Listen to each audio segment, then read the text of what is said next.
Welcome to my little discovery tour of the Mountainpark Wilhelmshöhe. This mountain park is located in the north of Hessian in the city of Kassel. This world-renowned landscape park has an area of 2.4 square kilometers. In 2013, it was recognized as a UNESCO World Heritage Site. Let's start our tour with our first stop, the Lion Castle. This castle complex was built by the Landgraf Wilhelm IV in the years 1793 to 1801. This was the fictitious headquarters of his family, so he was a very rich man with too much money and too much time. The complex was inspired by the style of English gardens. It was one of the first pseudo-medieval castle complexes in Europe. It is an eye-catcher because of its clever staged lines of sighting in this mountain park. From the outside, the Lion Castle appears as a medieval castle ruin, but its inside is actually furnished in Baroque style. Unfortunately, I can't show you this because it's being restored at the moment of recording.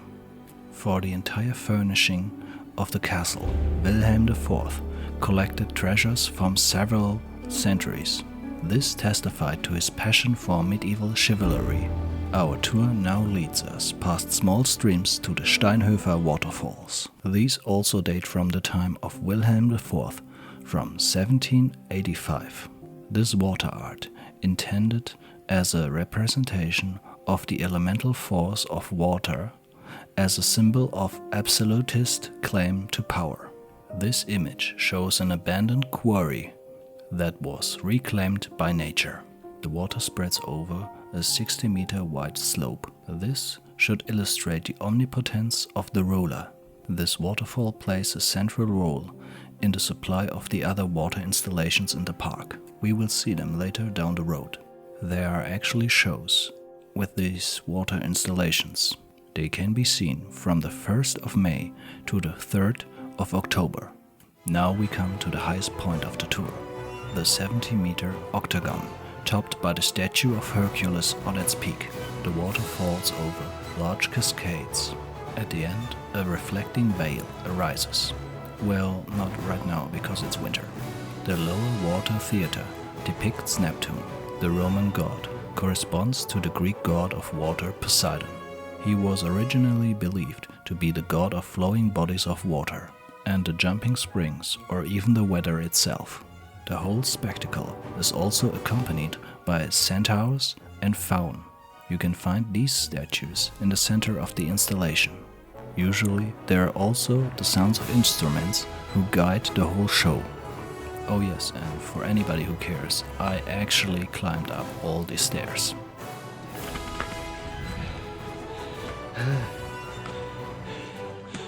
The stairs are killing me.